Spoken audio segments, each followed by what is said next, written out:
काँग्रेसच्या कार्यालयावरती भाजप युवा मोर्चाने हल्लाबोल केला आणि त्यानंतर घुसून तोडफोड सुद्धा केलेली होती। काचा सुद्धा फोडण्यात आलेल्या आहेत। आपण पाहतो की आतमधल्या खुर्च्या या तोडफोड करण्यात आलेल्या आहेत। भाजप युवा मोर्चाचे तेजिंदर तिवाणा यांच्या नेतृत्वामध्ये हे आंदोलन करण्यात आलेलं होतं आणि त्यांनी आतमध्ये घुसून सुद्धा सगळ्या खुर्च्या ज्या आहेत त्या तोडण्याचा प्रयत्न केला। अगदी आपण पाहतो की सगळं साहित्य अस्तव्यस्त पडलेलं आहे। सगळ्यात महत्त्वाचं दरवाजे जे आहेत त्यांना अगदी मोठ्या काचा असून सुद्धा दगड जे आहेत त्या काचांवरती मारण्यात आले आणि त्यानंतर तोडफोड जी आहे ते करण्यात आलेली होती। पहिल्यांदा शाई फेक करण्यात आले आणि शाई फेक केल्यानंतर दगड जे आहेत ते उचलून या काँग्रेसच्या कार्यालयावरती टाकण्यात आले। आपण पाहतो की काचा मोठ्या प्रमाणामध्ये या सगळ्या परिसरामध्ये फोडण्यात आलेले आहेत। त्याचबरोबर सोनिया गांधी असतील, राहुल गांधी असतील आणि इतर जे काही काँग्रेसचे नेत्यांचे पोस्टर या काँग्रेस कार्यालयावरती लावलेले आहेत ते सुद्धा फाडण्याचा प्रयत्न या भाजप युवा मोर्चाच्या सगळ्या पदाधिकाऱ्यांनी केलेला होता। मात्र बहुतांश कार्यकर्ते जे आहेत त्यांना बाहेरच अडवण्याचा प्रयत्न पोलिसांनी केला। आपण पाहतो की खुर्च्या सुद्धा अस्तव्यस्त पडलेल्या आहेत। जर या सगळ्या पदाधिकाऱ्यांना आतमध्ये येण्यास मज्जाव पोलिसांनी वेळीच केला नसता तर कदाचित आतमध्ये ते घुसून सगळ्या कार्यालयाची तोडफोड करणं शक्य होतं आणि म्हणून पोलिसांनी या सगळ्या परिसरामध्ये मोठा बंदोबस्त जो आहे तो लावलेला होता। आपण पाहतो की काँग्रेसच्या महिला कार्यकर्ते ज्या त्या सुद्धा आहेत। तुम्ही त्यावेळी कुठं होता आणि हल्ला झाला त्यावेळेला तुम्ही आतमध्ये होता का? काय नेमकं पाहायला मिळालं? आम्ही आमच्या केबिनमध्येच होतो। तर नेहमीप्रमाणे मोर्चे येतात त्याप्रमाणे आम्हाला वाटलं कोणाचा तरी आला असेल मोर्चा, त्यामुळे आम्ही अलर्ट नव्हतो। पण जोर जोरात त्यांचा लाथाबुक्क्यांचा आवाज येऊ लागला तेव्हा आमच्या स्टाफने सगळ्यांनी मिळून हा दरवाजा बंद केला। त्यामुळे आज आमचा म्हणजे आम्ही सावधानता बाळगली म्हणून आमचा जीव वाचलेला आहे। म्हणजे सगळे पदाधिकारी ज्यावेळी आतमध्ये घुसण्याचा प्रयत्न करत होते त्याच वेळेला पोलीस सुद्धा आलेले होते। मात्र काही कार्यकर्ते आतमध्ये घुसले आणि ही सगळी तोडफोड केलेली आहे।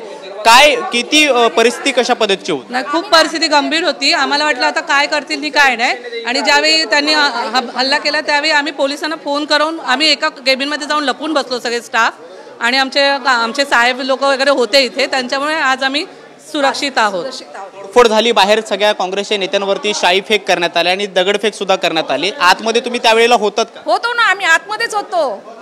आम्ही कर्मचारी आहेत, आम्ही आतमध्येच असणार ना, आम्ही आतमध्ये बसून होतो। आणि ज्यावेळेस त्यांची धक्काबुक्की केली त्यावेळेस आमच्या स्टाफने सांगितलं की चला पळा पळा मागे या, नाही तर ते लोक कदाचित दरवाजा तोडला तर आमच्यावरती पुन्हा पण काहीतरी प्रॉब्लेम नको म्हणून आम्ही सगळं पळालो, आम्ही मागे गेलो सगळे। तोपर्यंत ह्या लोकांचं काही काच वगैरे सगळी तोडली त्यांनी।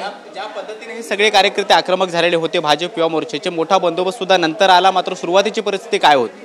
नाही, त्याबद्दल आम्हाला काही कल्पना नाही, कारण की आम्ही आतमध्ये होतो ना, त्यामुळे त्याचं काही कल्पना नाही आम्हाला, बाहेरचं काही माहिती। झोन 1चे पोलीस उपायुक्त काँग्रेसच्या कार्यालयामध्ये पोहोचलेले आहेत। पाठीमागच्या बाजूला आपण पाहतो की डीसीपी प्रवीण मुंडे सध्या काँग्रेस कार्यालयाची पाहणी करतायत आणि जे काही तोडफोड झाली त्याची सगळी पाहणी करतायत। आंदोलनाची जी काही पार्श्वभूमी होती ती पहिल्यांदा भाजप युवा मोर्चाच्या सगळ्या पदाधिकाऱ्यांनी अगदी छुप्या पद्धतीनं आतमध्ये घुसण्याचा प्रयत्न केलेला होता आणि दुसऱ्या गेटनं हे सगळे काँग्रेसचे भाजपचे कार्यकर्ते जे आहेत ते काँग्रेस कार्यालयामध्ये घुसण्याचा प्रयत्न त्यांनी केला। मात्र अगदी 2 ते 3 पदाधिकारी आतमध्ये घुसले आणि त्यांनी आतल्या खुर्च्या ज्या आहेत त्या सुद्धा फोडण्याचा प्रयत्न केला। त्याचबरोबर ज्या काचा आहेत त्या सुद्धा फोडून आतमध्ये जे भाजपचे पदाधिकारी आहेत ते घुसण्याचा प्रयत्न करत होते। सध्या आपण पाहतो की जी काही तोडफोड झाली आणि ज्या काही गोष्टी सध्या पाहायला मिळत आहेत त्या गोष्टींची डीसीपी प्रवीण मुंडे हे पाहणी करतायत। पोलीस सुद्धा मोठ्या प्रमाणामध्ये या काँग्रेस कार्यालयाच्या बाहेर तैनात करण्यात आलेले आहेत। सगळ्या गोष्टींची पाहणी ही केली जाते आहे।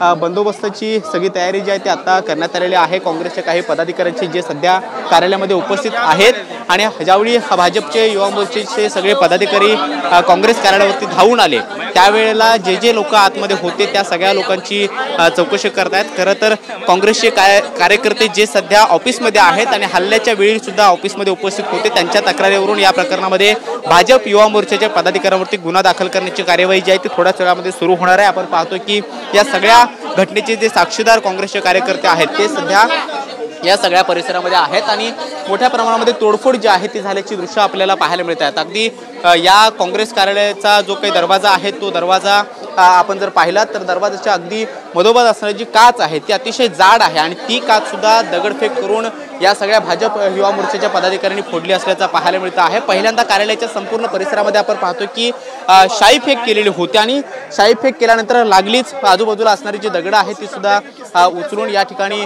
फेकण्याचा प्रयत्न झाला। इथे वर्षा गायकवाड यांचा फोटो होता तो सुद्धा फोटो पूर्णपणे फाडण्यात आला, पोस्टर पूर्णपणे काढण्यात आला आणि वरच्या बाजूला आपण पाहतो की मल्लिकार्जुन खरगे असतील, सोनिया गांधी असतील, राहुल गांधी असतील, प्रियंका गांधी असतील यांचे जे काही फोटो आहेत त्या फोटोवरती शाईफेक जे आहे ते करण्यात आलेले आहे। सगळीकडे शाईफेक केल्यानंतर भाजपचे सगळे कार्यकर्ते जे आहेत ते आक्रमक पद्धतीने आतमध्ये घुसण्याचा प्रयत्न करत होते आणि त्यानंतर त्यांनी आतमध्ये घुसण्याचा प्रयत्न सुद्धा केला। अगदी 2-3 कार्यकर्ते आतमध्ये गेले आणि त्यांनी तोडफोड करायला सुरुवात केली। ज्या खुर्च्या काँग्रेसच्या कार्यालयामध्ये आहेत त्या खुर्च्यांची सुद्धा मोठ्या प्रमाणामध्ये तोडफोड केल्याचं पाहायला मिळतं आहे। या सगळ्या परिसरामध्ये आपण पाहतो की पाठीमागच्या बाजूला पोलिसांचा मोठा बंदोबस्त आहे। सध्या इथे पूर्णपणे बंदोबस्ताची जी काही तयारी जी आहे ते पोलिसांच्या माध्यमातून करण्यात आलेली आहे। मात्र ताब्यात घेण्यात आलेले जे भाजपचे कार्यकर्ते आहेत त्यांना आझाद मैदानामध्ये नेण्यात आले। लवकरच या प्रकरणामध्ये गुन्हा दाखल करून पोलीस पुढची कारवाई करण्यात असल्याचं पाहायला मिळतं आहे। कृष्णा सोनारोडकर, TV9 मराठी, मुंबई।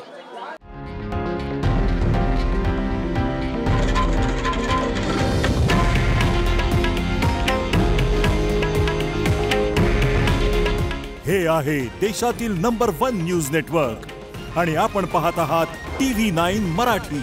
काळजी तुमची, हित महाराष्ट्राचं।